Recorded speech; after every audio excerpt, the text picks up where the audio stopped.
Testing, 1, 2, 3.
All right.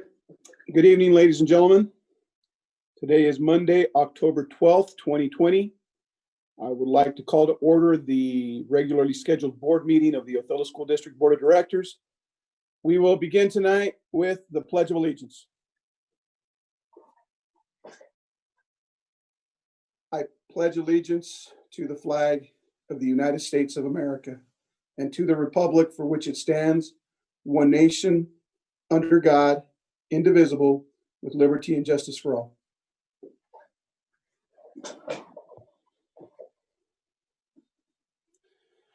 I'd like to welcome everyone who is on the meeting tonight. Thank everyone who's taken the time out to be with us tonight as we conduct our business. Those of you on YouTube, thank you for being there as well. Again, we'll disclaim that hopefully technical issues evade us tonight, and hopefully we have a great meeting. Moving on to item A3, the approval of the agenda.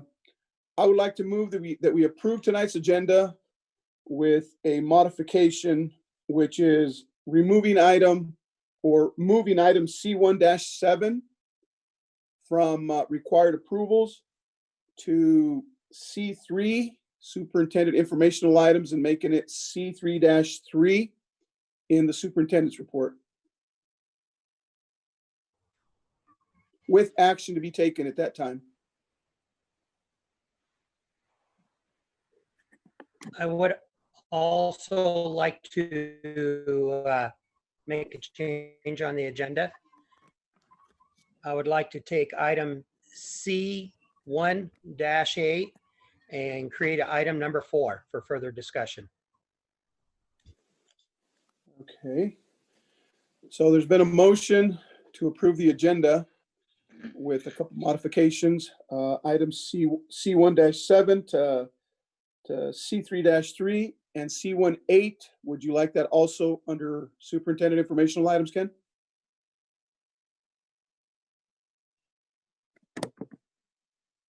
Can we have someone, can we see the required approvals before we, I want to see what they are, what we're pulling and where we're putting them before we go to.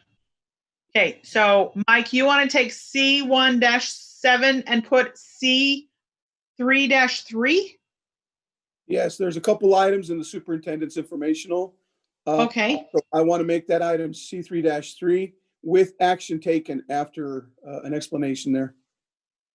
Okay. And Ken, what was your change? I'm sorry.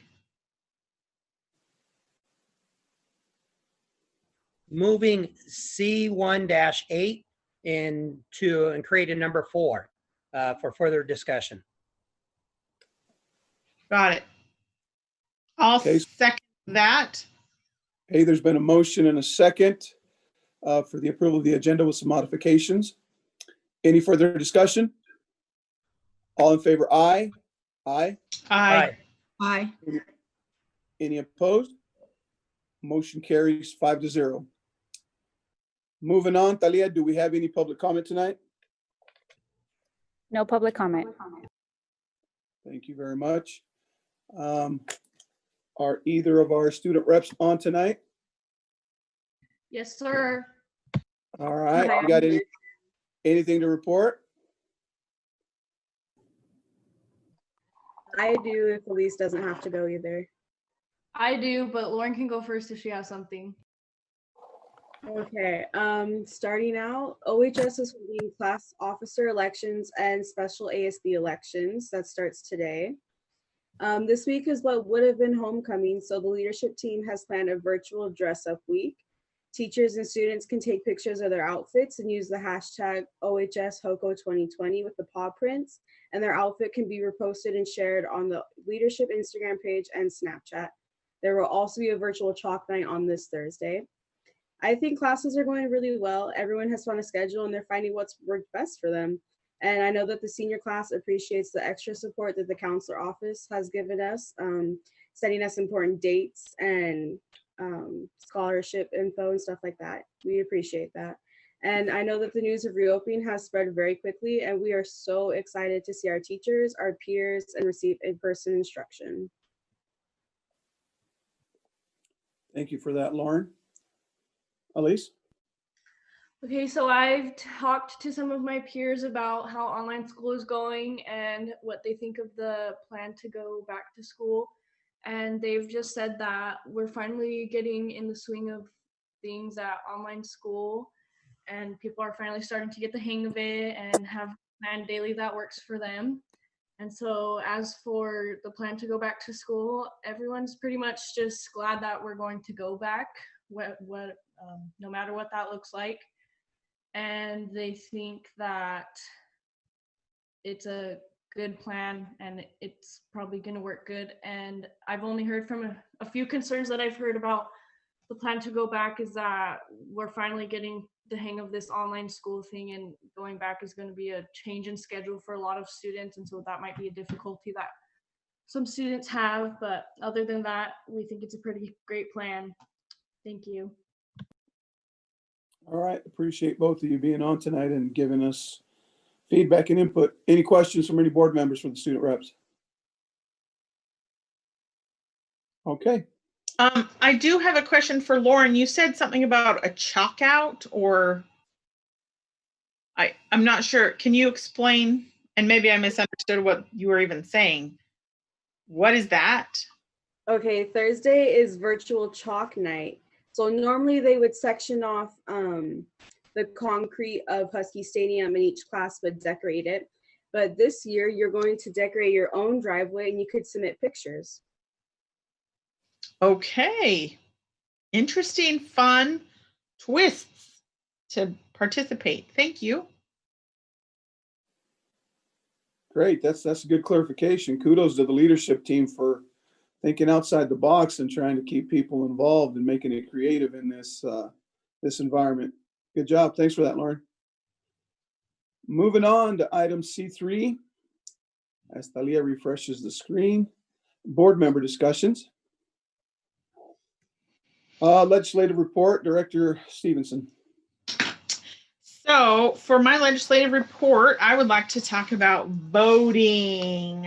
Many of us got our ballots, those that are registered voters, and the voters pamphlet. It looks like it's backwards on my screen, but I called and spoke with the county today and asked details about how people could register for voting. So online or by mail registration, there's a deadline by October 26th. You can register in person all the way up to and on election day, which is November 3rd. And so they are going to have a drop-off location like they did in the, let's see, this is the general election. In the primary election at Othello High School in the parking lot, they had like a drive-up dropping location and registering. And so they're going to do that again at Othello High School. There's an outside, like just drive up and drop it off. And if you want to, or if you need to register, you can take your driver's license, because you have to put in your driver's license number, or if you know the last 4 digits of your social security number, or some kind of mail with an address. Those are ways that you can register in person the day of, and they will have a portion inside the gym for those that need to do in-person things, and there will be masks and social distancing and all kinds of safety precautions and measures being taken inside and outside. Let's see.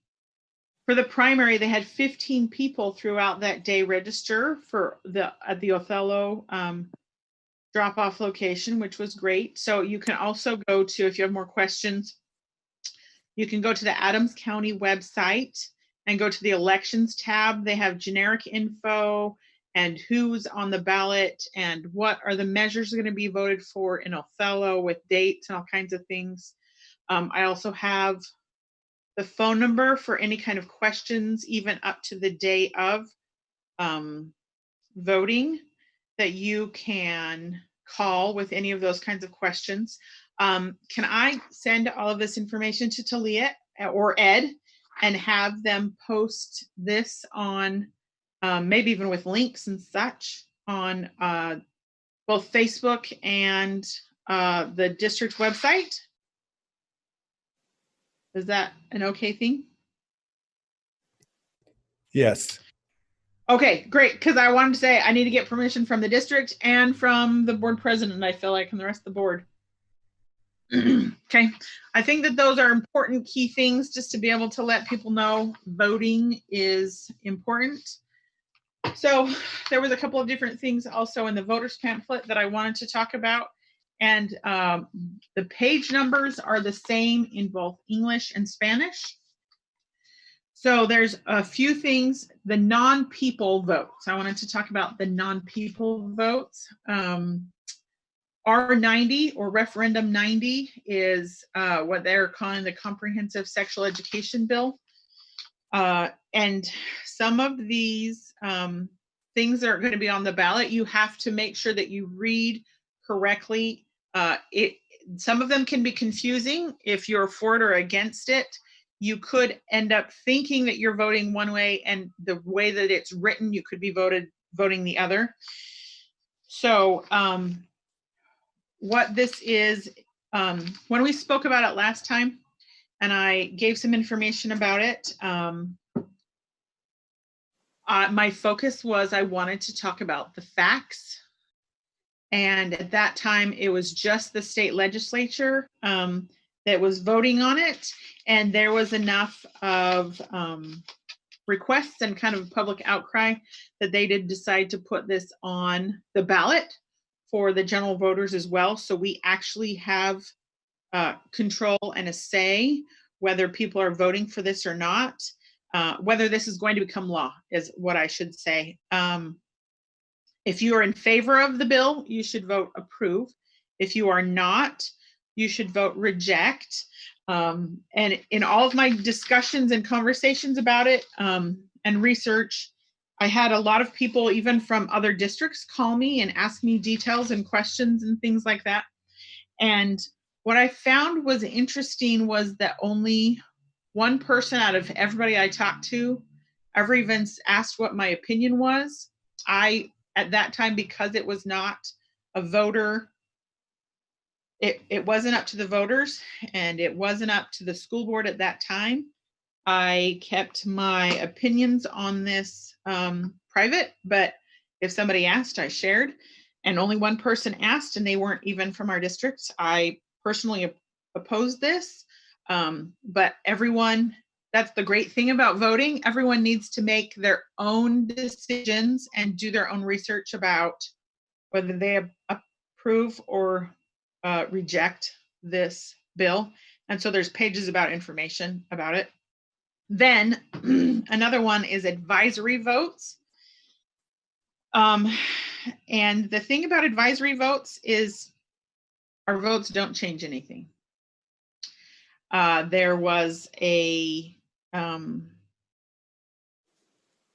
initiative that was approved in 2007 that was things that change taxes, create or increase taxes, will come to the voters as an advisory vote so that we can say we either approve or disapprove of a decision that the legislature has already made.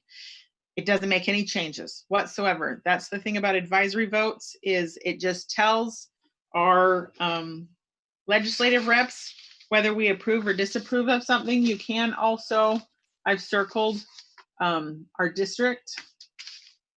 We are in District 9. It actually tells you what each of our representatives and our senator voted, whether they have voted to approve or not approve those. So this year there are 4 votes.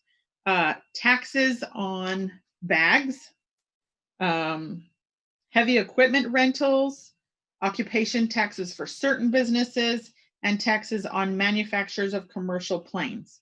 So those are the 4 advisory votes that are in this year on the ballot.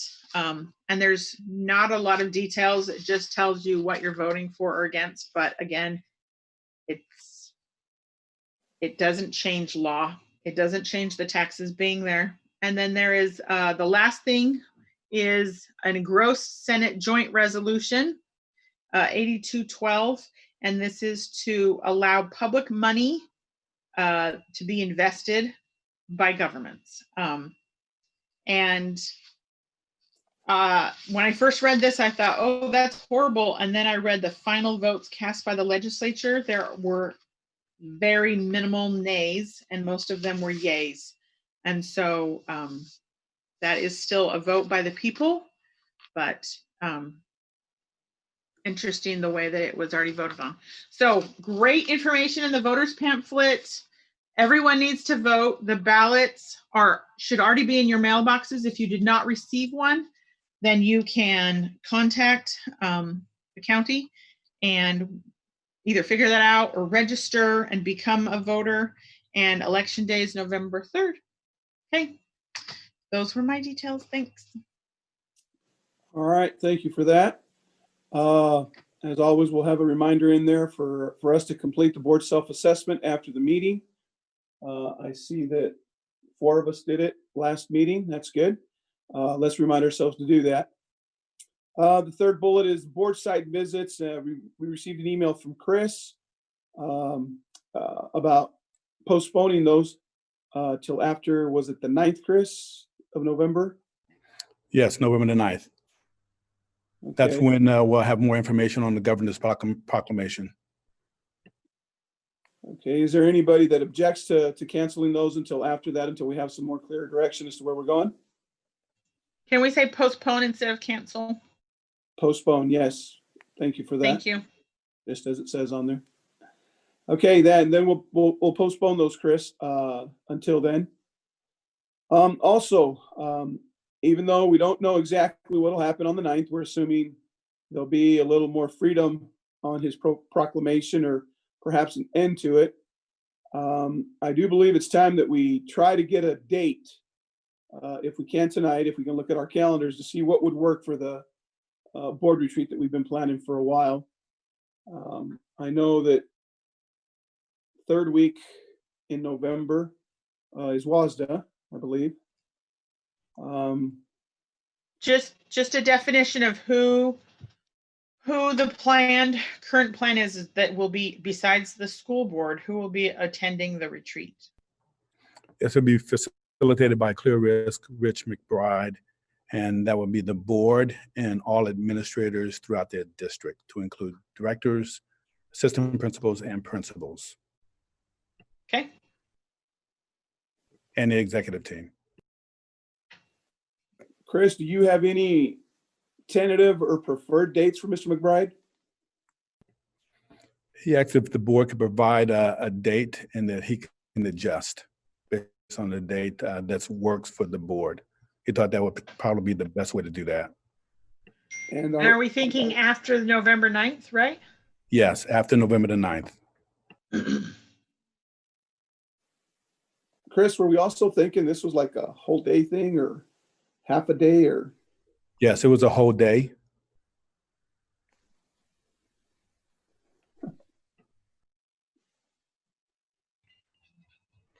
Are you still thinking you want to do this on a Saturday? That is an option. It's open to the board. Well, we do have the 13th of November. I mean, potentially the 13th of November. Maybe December 5th.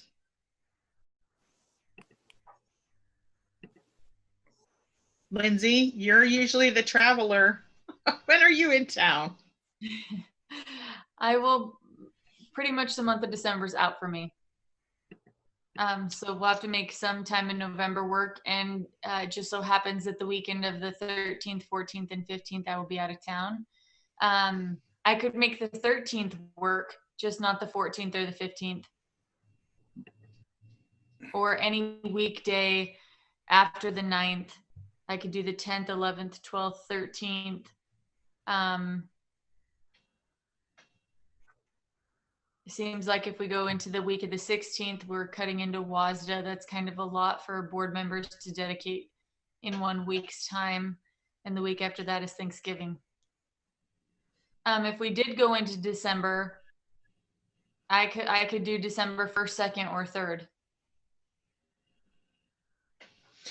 So Chris, most of those dates are non-Saturdays. Is that, I mean, that works. I could make that work for my schedules, but what about you and the rest of your team? Yes, if the board can provide me a couple of dates, I can certainly check with Rich and certainly go back to all the administrators as well. So I would, just to give us ample time, Thursday, the 3rd of December, I think would be a tentative date that I could give. I would block out the 3rd of December. It's a Same. Thursday. I could make that work. I can make that work for me too. What about November 13th? We need to hear from Sharon about the 3rd, though. I think I can make it work. Okay. So you're saying November 13th coming up here, Jen? Is that what you're inquiring about? A Friday? Yes, so that we give options instead of, oh, this is the one day that works for us. Okay.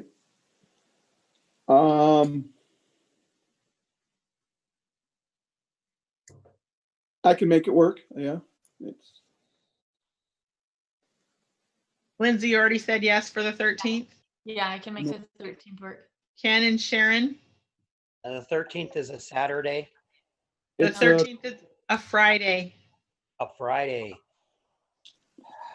Friday the 13th. Yeah. I could make that work. I'll sure try. all right, and that's all we can ask. That's all we can ask. Sharon, is harvest typically over by then, or is that still in the midst of crazy time for you? No, we should be close to being done with our corn, but that's our only time to go somewhere or do anything. So I don't have any plans as yet, but I kind of have a lot more people to ask. So I Yeah, think and then I can work. the 9th being when the proclamation either is extended or changed or modified or something. We might be cutting it close on the 13th, but if you want to let Mr. McBride know of the 13th and the 3rd of December, Chris. Thanks, Mike. I got those 2 dates. I'll check with the administrators too, and then get back with you. All right, very good. Thank you. Anybody else have anything that perhaps they want to discuss under board director discussion? All right, thank you, guys. Moving on to item C1, I will entertain a motion to approve required approvals. I have a few questions before we get there to the approving. There were some finance AP things I had questions on. Ridley Athletics. Can we pull up the accounts payable under C1?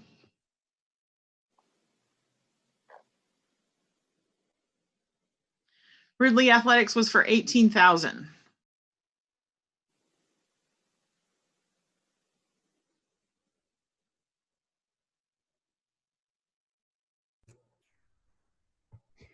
Hi, this is Thalia. So the athletics was for the track and field varsity pulpit for the new track and field. Okay. School outfitters, on this part, there was 34,000. And then on the last year's bills, there was 14,000. Yeah, so the school outfitters was for furniture for our SPED and preschool classrooms. So furniture for the portable classrooms. Okay, so new SPED classrooms or not new, but there is some furniture that we need for our preschool classrooms for SPED students. So we were Okay. able, we purchased furniture for that. okay. And then AAF International for 13,000. That is for HVAC filters for all of our buildings, all of our sites. Okay. And then in-home medical for 38,000. So those are SPED classroom supplies to include but not limited to tricycles and a Riften activity chair for our SPED students. Okay. All right. I would like to move that we approve required approvals as they currently are listed under C1. There's been a motion to approve required approvals. Can I get a second? I will second that. All right, seconded by Ken. Any further discussion? All in favor, aye. Aye. Aye. Any opposed? Motion carries 5-0. We have C2, October 2020 early accounts payable warrants. I'll entertain a motion to approve it. I move we approve it, and I would like to say thank you for separating it out this time. There's been a motion by Director Stevenson to approve the early account payable warrants 2. Can I get a second? I second. Thank you, Lindsay. Any discussion? All in favor, aye. Aye. Aye. Aye. Any opposed?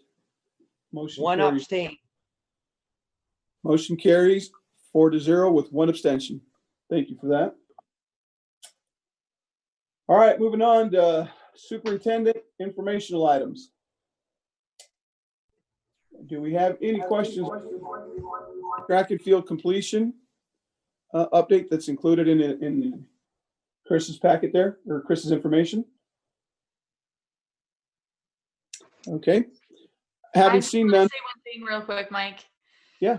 So I've been one of the community members who has utilized the track, and I just want to say it's turned out so beautiful. And every time that I have been there, there have been several community members out there exercising, and they bring their kids, and their kids are exercising. And I'm so glad that we did that, and it's so beautiful. And I'm really, really proud of the school district for making that happen, and it looks so good.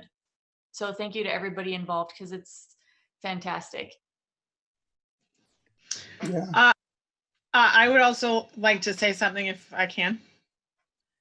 I received an email from a community member that was frustrated with now she is unable to take her stroller on it, and a few things. You know, she felt like this is taxpayers' dollars, and frustrated that some members of the community are not able to use it. I forwarded that email on to a few different people just so that they could see the points that were made, which were valid points. And then I asked some more questions and was informed that number one, it is some taxpayer dollars, but the specific things are for the purpose of education, and maybe Chris can explain this better. Hopefully Chris can explain this better, or someone. Well, my understanding is, I mean, it wasn't built by the city. It was built by the school district. The dollars that the school district collects are for the education for students. And I also heard from with that same email, Jen, and the digging that I did, a lot of school districts don't even allow their community to walk on the track. So I think that our school district is being generous to the community by allowing the community to even walk laps. My own children have begged to bring their scooters and stuff like that, and I've told them no, because it's not allowed, but to just appreciate the fact that we can even use it, because other school districts don't allow the public to use their track for walking or running. And to add what Lindsay is saying, it's a new track. We really want to just stress to the community and to all of our employees that we want to take care of our track. We want it to last as well. So there have been some guidelines, some rules that have been put out. We have it here on the screen, and I'll just read out them to you and to the public. No wheels on the track, and that was very important. And there was a conversation about whether that pertained to strollers, and the conversation was, yes, it has wheels. And if it has wheels, we just prefer they not be on the track. And again, it's just to take care of the track. So that includes strollers, bicycles, rollerblades, skates, scooters, anything with wheels. And then we're also encouraging the community also to make sure that they pick up after themselves. So that's why you see on there, picking up all the trash, supervising your children, no pets. Again, that's just to take care of the field as well. And then it's really for our student groups and athletics really have priority on that field. So we really wanted to stress that to the community. So another point that this email made was, couldn't you have put in a stroller lap? And so when I asked that question, it came back, no, that's actually against the law to use taxpayer money that is geared to education for a community purpose of that. And then also the things that Lindsay had said, which made a valid point. I have been personally calling it the community track and realized, oh, I shouldn't be using that word. So a lot of money was definitely spent on this, and we want it to last the 10 plus years that we are hoping that it lasts. I think I can't wait till we can host our first track event and feel even prouder of the fact that we put some money into this well, it was needed for one, and the way it came out, Lindsay, you're right. It looks nice. It's something to be proud of as a district. All right, Chris, if you'll proceed on the other topic that's there for now. Absolutely. I'm going to ask if Talia can open up the procedure policy, because that will really capture the actual policy and the procedure. What we're asking the board to do, after I explain, is to approve the policy. And typically we have not asked the board to approve the procedure. The procedure really goes into detail about this policy. And what I thought I would do for the board first is to share some national data. The data is really important because our state legislators have access to this information as well. And it provides a context as to why this policy was needed and why it was mandated for all districts across the state of Washington. I'm going to be using a term, LGBTQ. That just simply means lesbian, gays, bisexual, transgenders, and those who are questioning. So in this national survey, we know that 59.5% of LGBTQ students felt unsafe at school because of their sexual orientation. This national survey was more than 60,000 students over middle and high school students. We also know in this survey that it has 87.3% of LGBTQ students experience some form of harassment in school. The survey also shares that 40% of LGBTQ students avoid gender segregated spaces, such as bathrooms and locker rooms, because of safety concerns. We know that 41% of transgender students reported attempted suicide, compared to 1.6% of the general population. So that's an extremely high percentage. And then we also know on this survey that only 10.6% of LGBTQ students reported that their school or their district had official policies or guidelines to support transgender students. This is important for me to share with the board and with the public because it provides a context as to why state legislators felt that it was important that this become a law and that is required for all districts. So there is an RCW that covers this procedure and policy. It's RCW 28A.642.080, which is a policy that requires all districts to adopt a transgender policy and a procedure that really eliminates discrimination in Washington state public schools on the basis of gender identity and expression. So what I wanted to do is really go over what the policy addresses and some elements of the policy.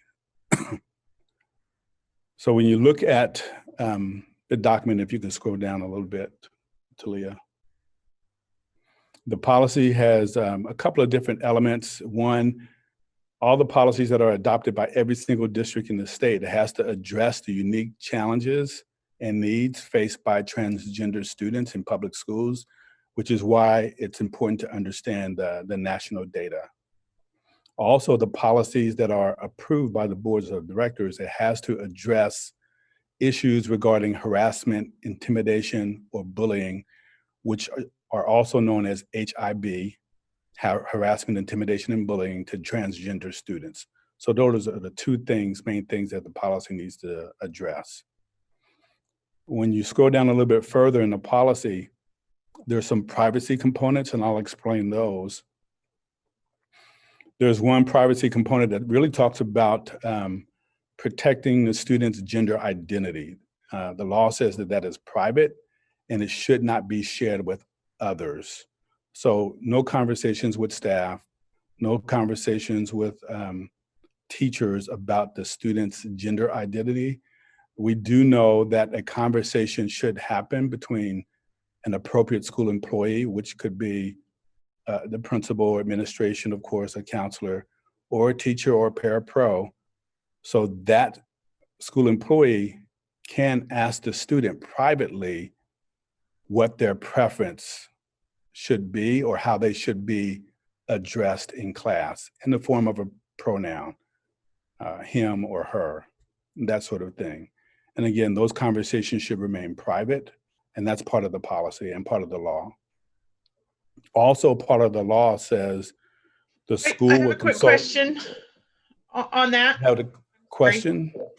Yes. So if there's a pronoun that's a preferred pronoun that the student responds to a specific individual, but it's private as to sharing that with others, then how? I see a little bit of a double standard's not the right word, but confusion about how is everyone else how are other staff, if it's not supposed to be shared, how are other staff supposed to know what the preferred pronoun is or the preferred status? Good point, Jen. I was going to cover that. Really, there's. Oh, sorry. No, that's quite all right. There's a component that says that this information should be placed in the student's informational system or in their record book. So if a teacher has that student, it will be in their record as well. So all teachers have access to their students in their class through Skyward, so they can access that and see in the notes that the student's preference is a him or a her. So what they really mean is that this shouldn't be open to a conversation in the teacher's staff room or in any other forum. Of course, in the classroom where that student is, they're going to know. But we're not supposed to be having broad conversations about the student's gender identity. It's what the law really means. Does that clarify that? Yes, I do have another question that relates to that part, but go on. And if you don't hit it, then I'll get you back to it. Awesome. Awesome. There's a privacy component that really talks about the school will consult with the student regarding family involvement. I really had a good conversation with our attorney on this. It's really the students' rights, and the students are protected. However, when it comes to the primary grades, we have to use common sense. What this really means is that the student has a right to determine how they want to be referred to, a him or a her, according to their own gender identity. So that's not a conversation where the teachers or the principal or even the superintendent will be calling the parents. But the conversation also is you use common sense when it comes to the primary grades. It's better to have those conversations with the parents to inform them than not. So I'm going to stop right there. Just ask that the board members have questions just on those privacy components. Yeah.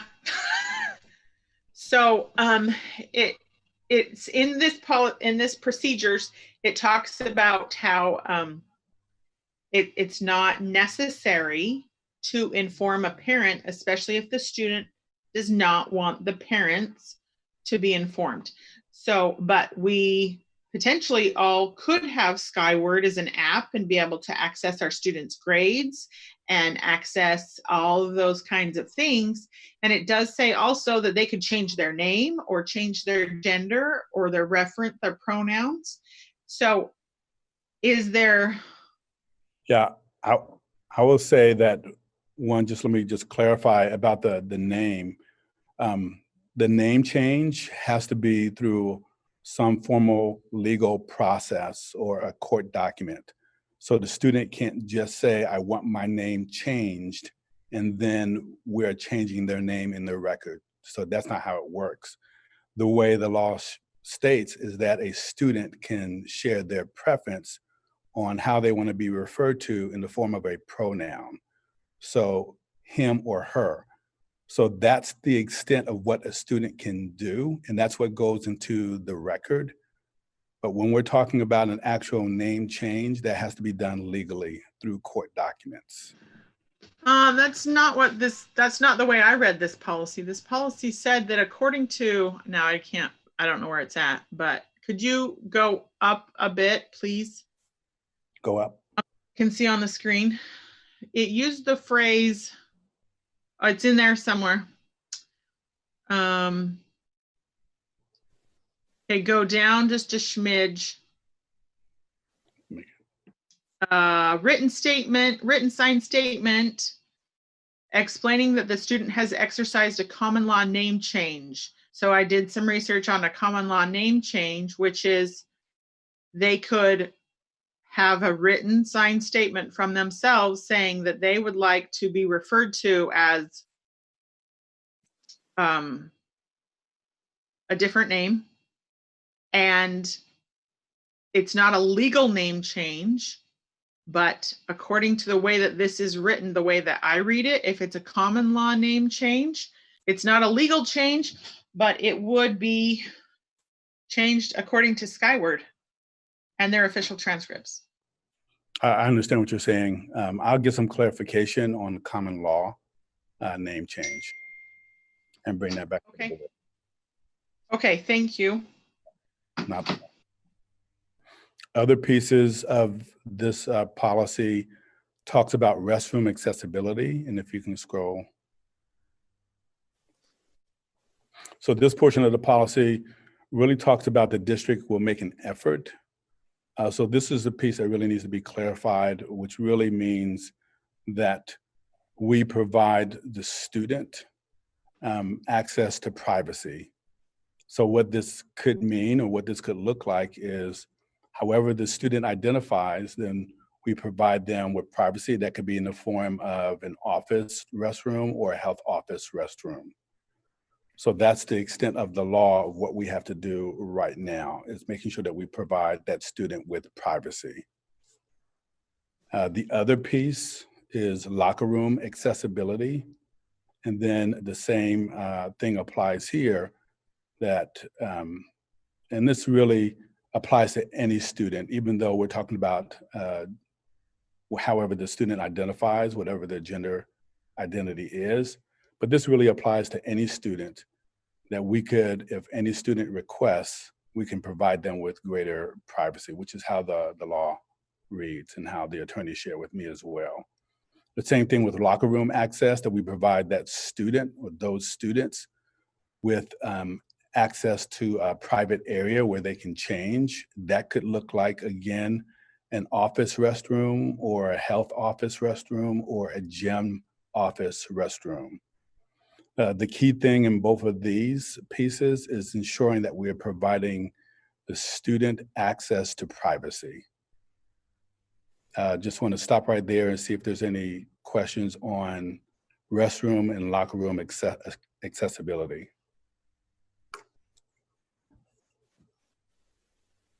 Okay, scroll down.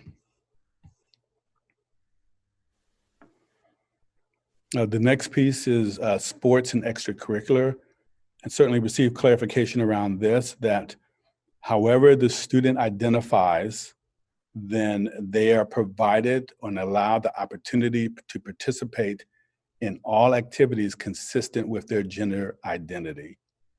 And really, I asked the question, so all activities, all extracurricular activities? The response was absolutely. So students have to have access, they have to have the opportunity, however they identify. Other pieces, dress code is pretty clear here, where it says the students will be allowed to dress consistent with their gender identity as long as it meets dress code guidelines. So that's the key, as long as it meets dress code guidelines. I'm gonna stop right there. I have a clarifying question, if that's all right. Yep. If a male student identifies as female, no. Yes. Yes. Would he then participate in the wrestling against female athletes? Absolutely. So if a male student identifies as female, then they should be provided the opportunities to participate in any female extracurricular activity or sport. Okay. Even if they're physically, as long as they're meeting, I would say, as long as they're meeting the weight requirements and requirements for that sport. okay.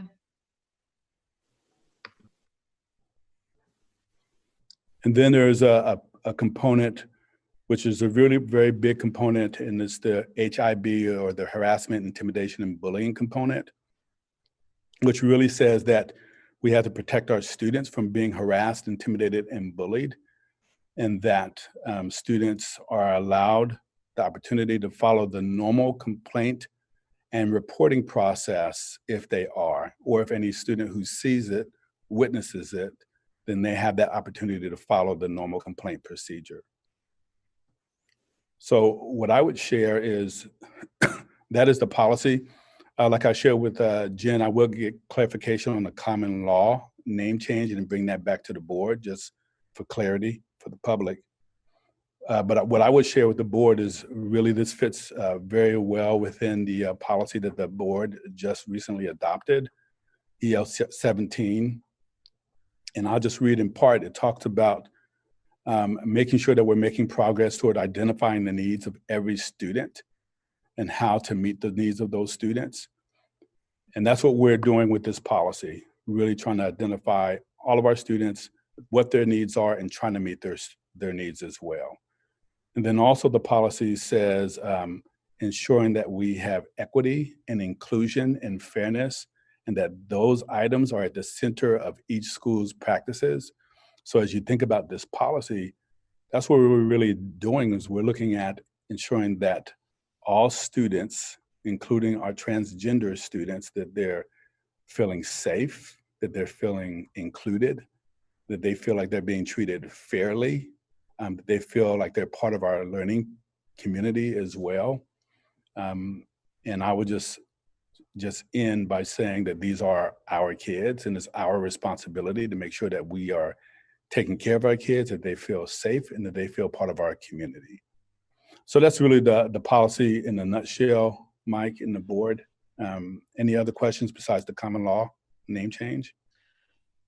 I do have another question. Shocking, I know.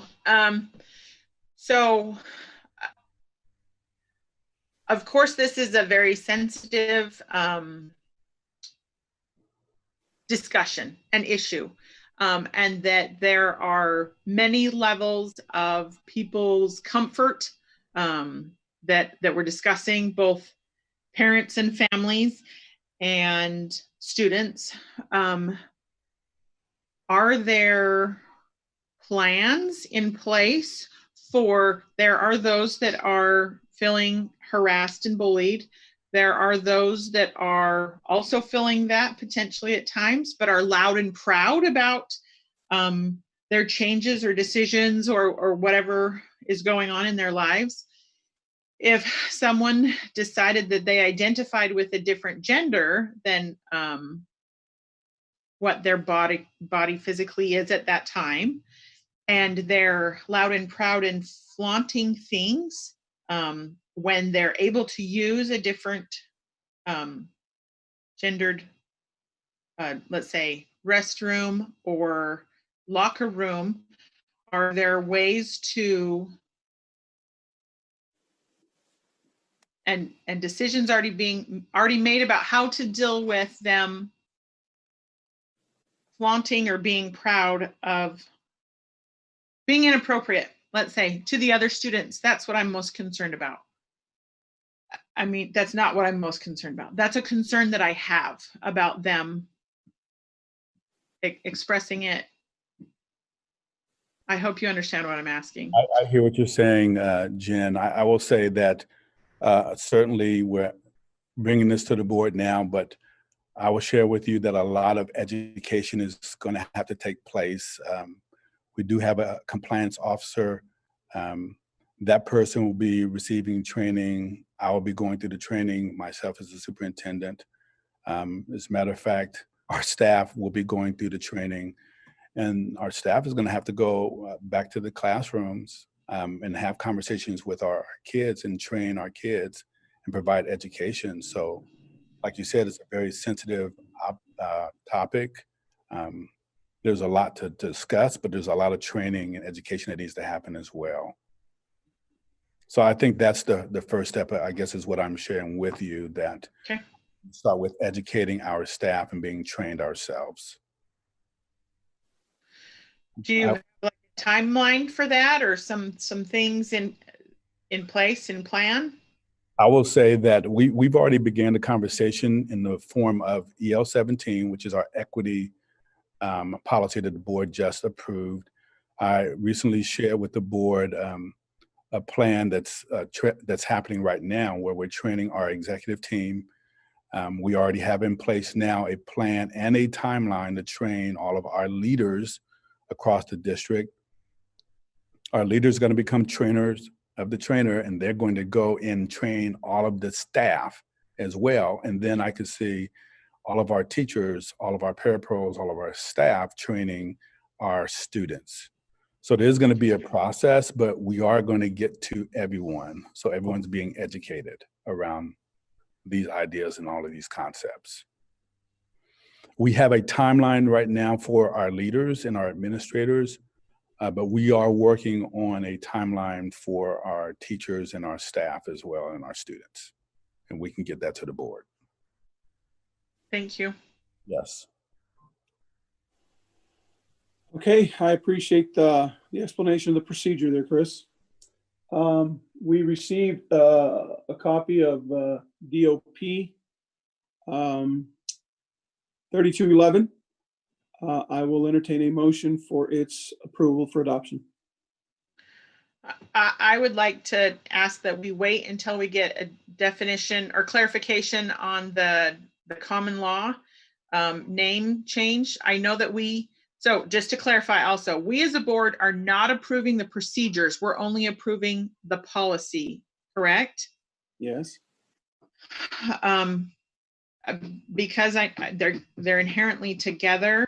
May I make a clarification, Jen? Is there a problem with us waiting for a bit I more? would say that the procedure itself, I can get clarification, but the clarification that is needed is not contained in the policy itself, if that helps, Okay. because the board only has the policy. Yep.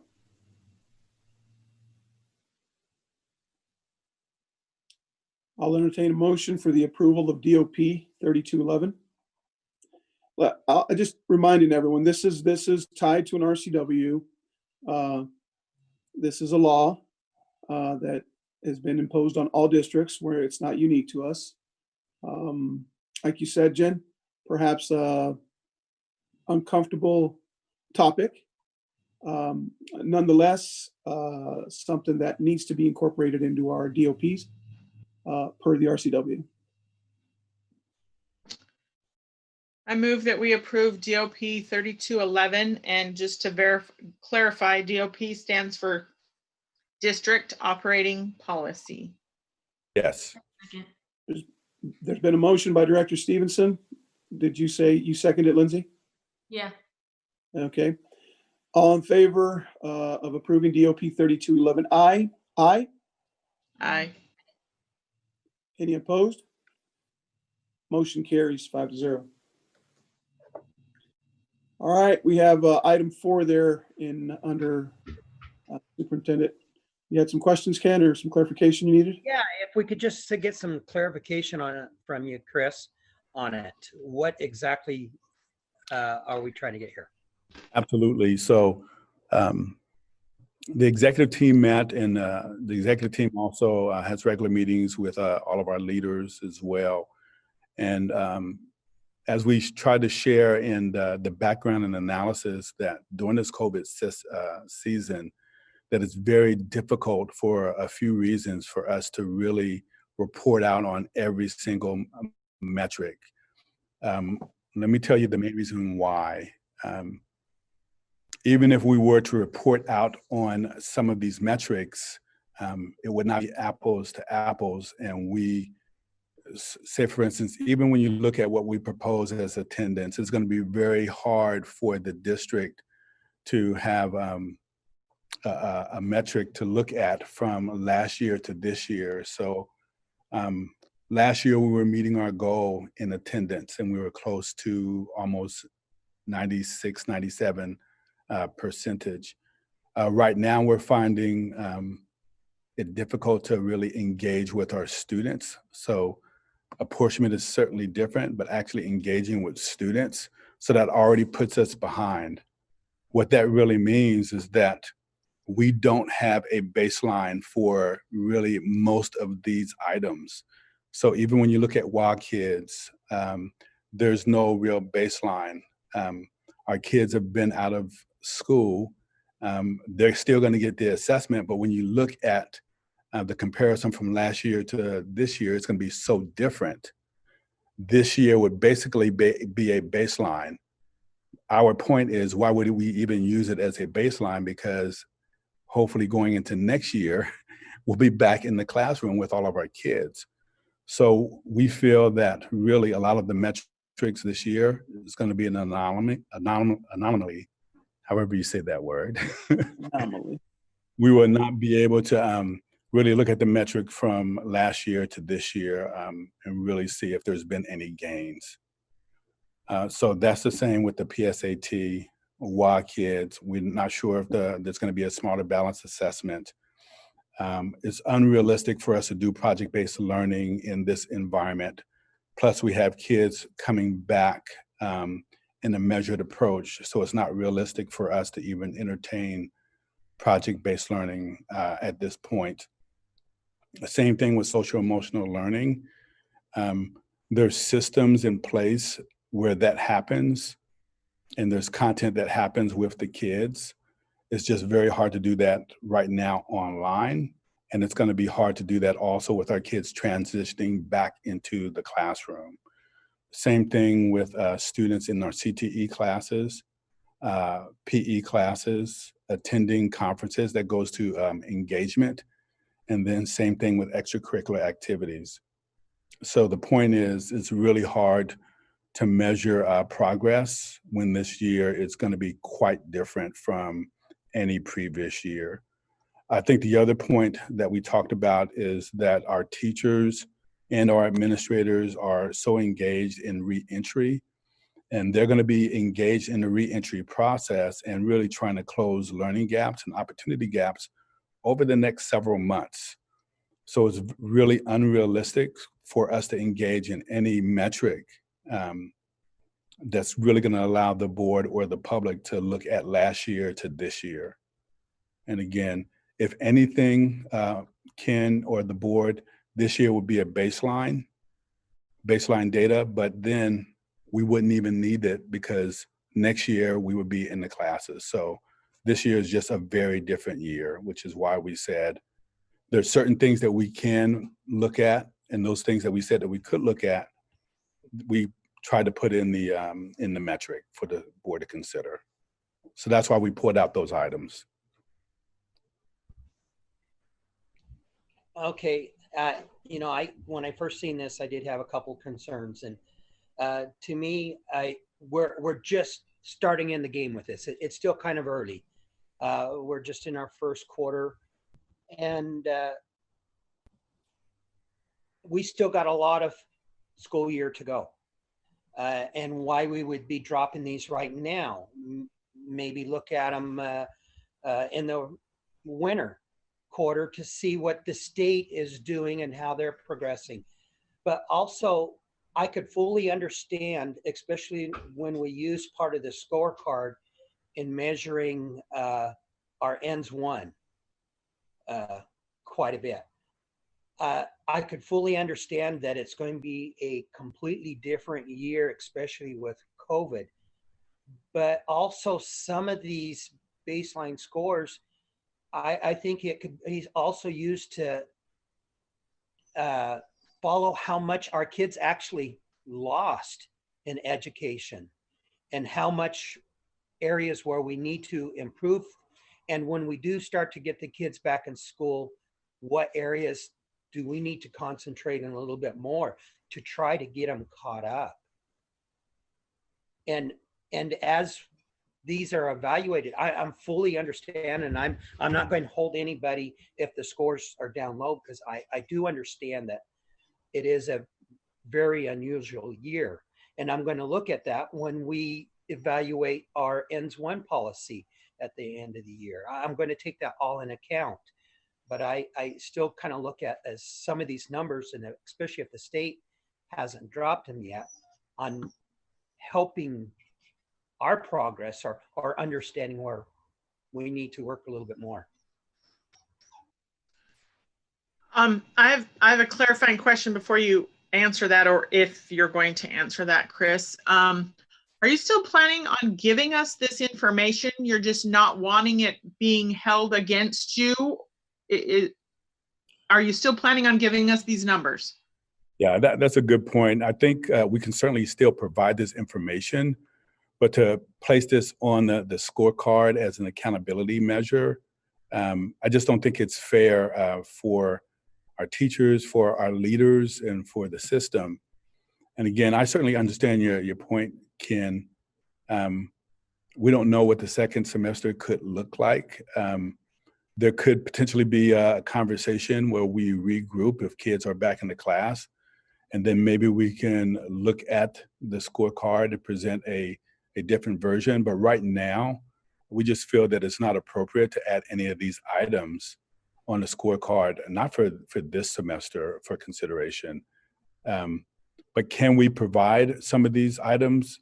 The kids are going to take the Wild Kids assessment. So yes, we can still provide that data. But really, when you look at the purpose of the scorecard, it's to look at one year against the other year, and it was progressive in nature. So really, to have it on the actual scorecard as a metric for the district would be unfair, is what we're saying.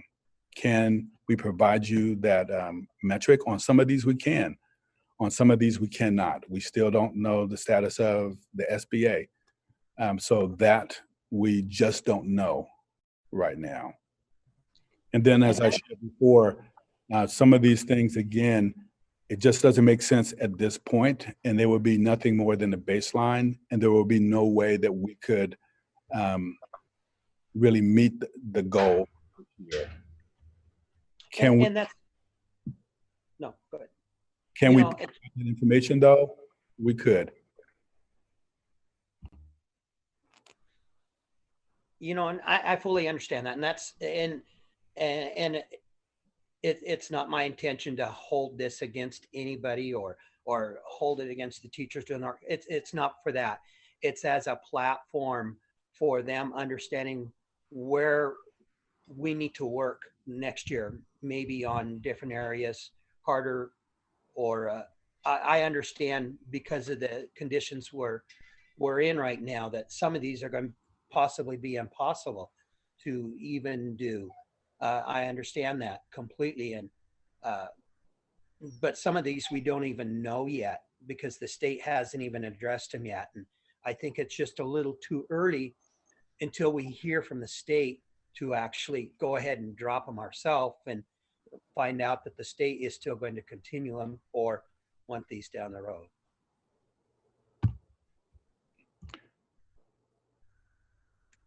Chris, does this need to actually be approved? It does not. It's more of an information only item, which is how I've done it to the board typically. Okay. Okay. So I think what I'm hearing is that we'll capture as much as we can, but present our reality. Really, if we only can present to the board what we have presented down here at the bottom, as you scroll down, Talia, that's what we'll be prepared to present to the board. And we can see where we are at the mid-year. But as I shared, there's some things that we absolutely will not be able to do in an online environment, such as the PBL. It's just impossible to have those types of learning experiences online, especially as we're trying to transition. What we can do, board, if you're okay, I can stay in contact with you and Mike, and then I could share with you realistically what we can report out on and what we cannot. I just want to make sure that this isn't, this does not need approval because we were going to approve it previously on the agenda, Chris. I just want to make sure that this isn't an approvable item or something that needs to be approved. Yeah, I do apologize. We typically have shared this as an info item for the board. Okay. So just to wrap up here, I think you will provide where we're at with all these items that are not included, that are listed above there, with the understanding that the board realizes that some of these things are unattainable, are unachievable, are going to be on there as perhaps not looking the best, but we all understand the reason for that. If I'm capturing that correctly, Ken? Yes, and you know, I'm completely agreeable, but you may want to change the recommendation on the information that was gave to us, because it does say it is recommended that the Buffalo School District Board of Directors to approve the revised 2021 distance learning scorecard. Thanks, Ken. We'll definitely fix that. All right. Any other clarification on that, guys? All right, moving on to item D1, monitoring reports from the superintendent for executive limitations and ends policies. We have monitoring reports for EL8 and EL9. Are there any questions for Chris? If not, I will entertain a motion to accept the monitoring reports. No questions, but EL9 is like fireworks awesomeness. And I move that we accept the monitoring reports. All right, there's been a motion. There's been a motion to accept monitoring reports for EL8 and EL9. It's been seconded by Director Prowse. Any further discussion? All in favor, aye, aye, aye. Aye. Any opposed? Motion carries 5-0.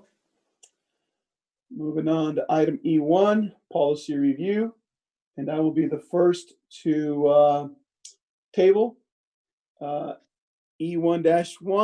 EL7. I did talk to Greg today, and both of us made a commitment. He is open to get together with me to figure those terms that Director Stevenson and him left open for possible inclusion into that. I commit to, by the next board meeting, having a list, a change, a modification of some kind.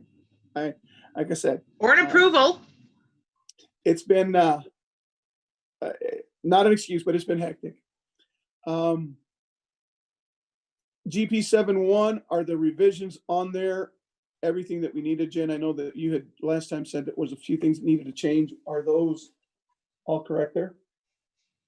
Can we pull that up, please? GP 7.1. Since we just approved earlier, I think verbally to postpone all of our site visits, can you go into the November one? When's the date on the November and what campus is that? You're muted, Chris. So I wanna Hiawatha do- is November 3rd. Oh, can you turn off your thing? Go for it, Talia, or whoever. Sorry about that. So what we did with GP 7.1, we put to be dated on all of the site visits. That way we don't put an actual date right now until we know for sure what the governor's proclamation is.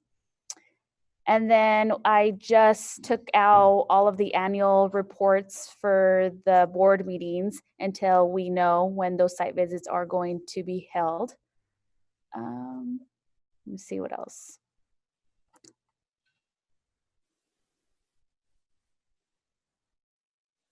And that's it. So all year, not just those ones through November. I'm So- fine with that. So actually, the reason why we did that is because if we postpone the ones in October, we're gonna have to postpone the other ones to a further date. So Right. that's why I did it that way, but definitely a discussion that the board will have to have as far as the timing and the scheduling of those. Okay, Talia, just for my memory here, EL1, EL11, and GP9, those are there in case any of us wanted to make revisions to those. Correct. Okay, We did those last time. So so do these need approved, Talia? Do we need a motion on these? No, not the only one- EL1, 11, and GP9. We just need, and you've already tried to table EL7. So do we need to approve GP 7.1? yes, or we can keep it on there as a review discussion until the governor's proclamation is finalized. I would like to still continue to see that on there until that is finalized, if that's okay with all of us. Okay, I think those remain on there as discussions. Moving on. Item F1. Board of Directors will now go into executive session for 20 minutes to consider the selection of a site or the acquisition of real estate by lease or purchase. No action will be taken following the executive session. So we will log off of this meeting, log on to the executive session invite. Want to thank everyone once again for tuning in and joining us for this meeting. We appreciate you all. Let's continue to stay strong. Let's continue to do what is in our power to do to get closer and closer to getting the numbers down. Let's stay safe. Let's stay resilient. Thank you once again for being with us tonight. We will conclude the meeting at the end of our executive session. We will see you all at the next meeting. Thanks.